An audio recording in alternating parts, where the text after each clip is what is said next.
Family તમારું સ્વાગત છે ફૂડી કિચન ભાભામાં। આજે આપણે બનાવીશું પાપડ પૌવા। એના માટે મેં લીધું છે લીમડી, મગફળીના બિયા શેકેલા લીધા છે, તલ લીધા છે, દાળિયા, લાલ મરચું, હળદર, મોરસ દરેલી, વરિયાળી, મીઠું, પાપડ પૌવા લીધા છે। ક્વોન્ટિટી છે એની 500 ગ્રામની છે ચાળીને, અને પાપડ લીધા છે। હવે કઢાઈ લઈશું, એમાં તેલ ગરમ કરીશું આપણે સહેજ। તેલ ગરમ થાય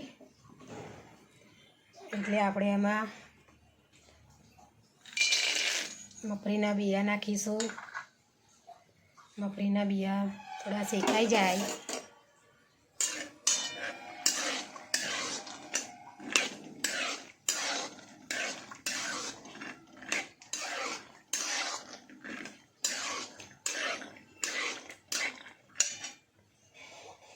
એટલે એમાં તલ નાખીશું,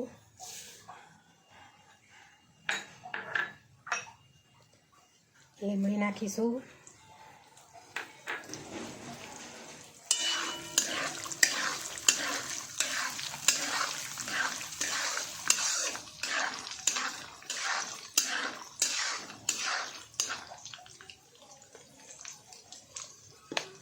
હવે ધીમો તાપ કરીને પૌવા નાખીશું આપણે એમાં।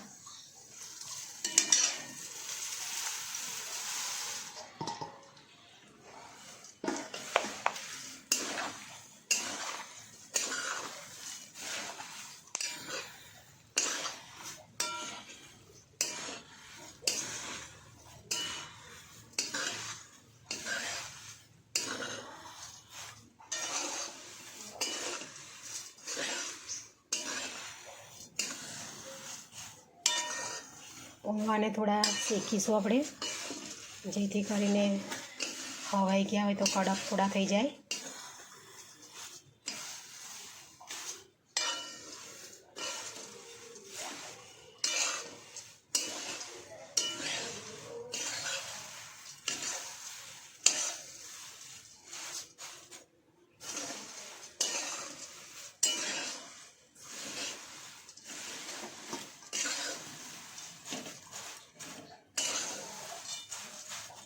હવે એમાં દાળિયા એડ કરીશું આપણે,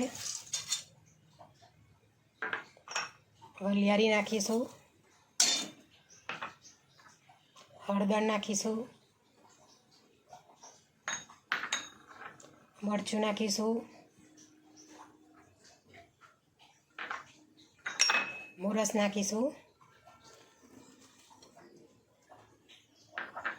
મીઠું સ્વાદ પ્રમાણે તમારે લેવાનું।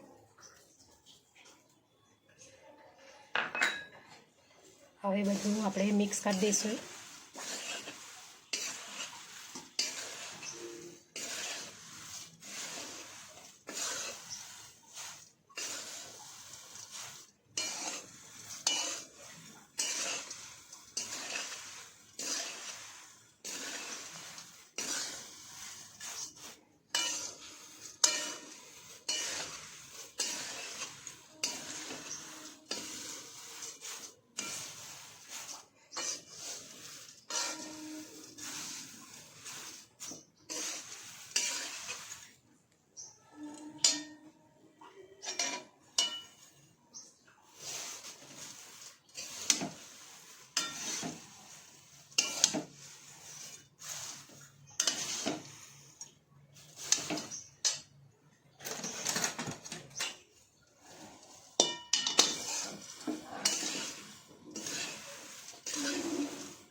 એને ધીમા તાપે જ હલાવવાના, જેથી કરીને બધો મસાલો મિક્સ થઈ જાય, ભાઈ પૌવા બળી ના જાય।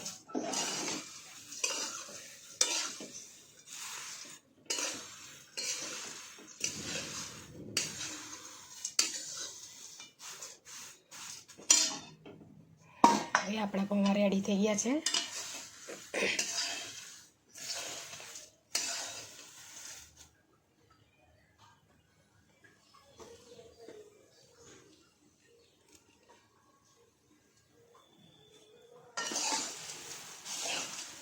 થોડી વાર એને શેકાવા દઈશું જેથી કરીને કડક થોડા થઈ જાય. મેં 500 ગ્રામની ક્વોન્ટિટીનું બધું તમને બતાવ્યું હતું.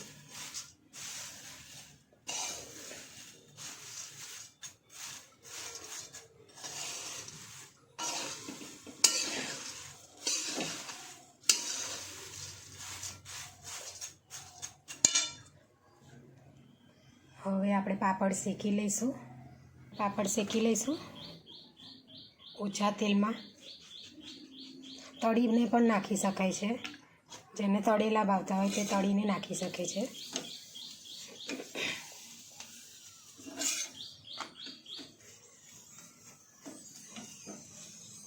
આવી રીતે ઓછા તેલમાં આપણે તળી નાખવાના એને.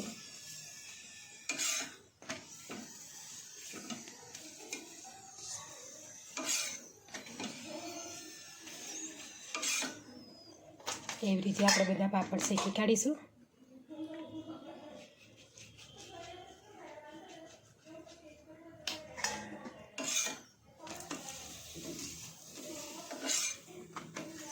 લોડીમાં શેકેલા પાપડ થોડા કડક અને ક્રિસ્પી સારા લાગે છે.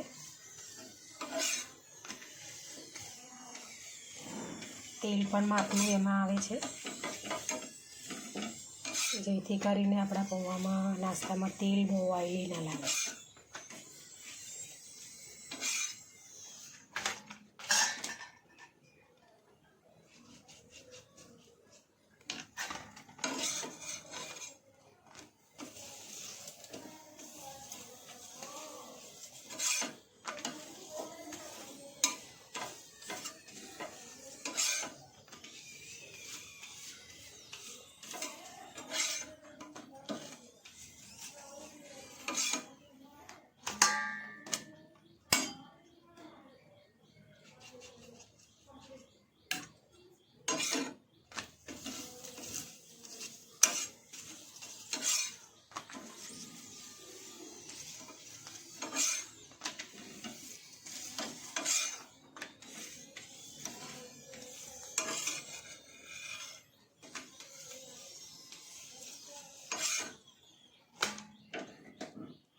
પાપડ આપણા શેકાઈ ગયા છે. હવે એને થોડા ઠંડા થવા દઈશું આપણે. ઠંડા થયા પછી એને ભાગી અને પૌવામાં એડ કરીશું. પાપડ ભાગી કાઢ્યા છે. હવે નાના નાના પીસ કરવાના એને. હવે આપણે પૌવામાં નાખીશું.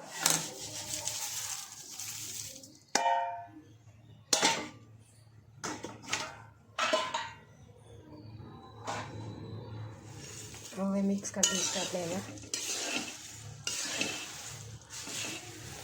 આમાં તમે ઝીણી સેવ પણ નાખી શકો છો. જેમ તમને જે ફરસાણ આવે તે નાખો છો. ચવાણું પણ નાખી શકો છો. એમાં બહુ ટેસ્ટી સારા લાગે છે. છોકરાઓને નાસ્તામાં પણ સવારે આપી શકાય.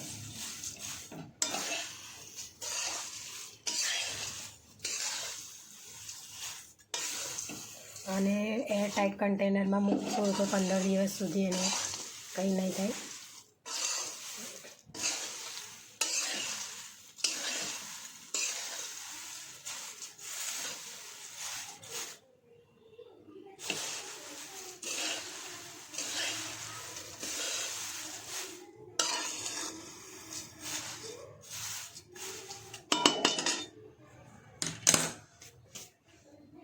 એ રેડી થઈ ગયા છે.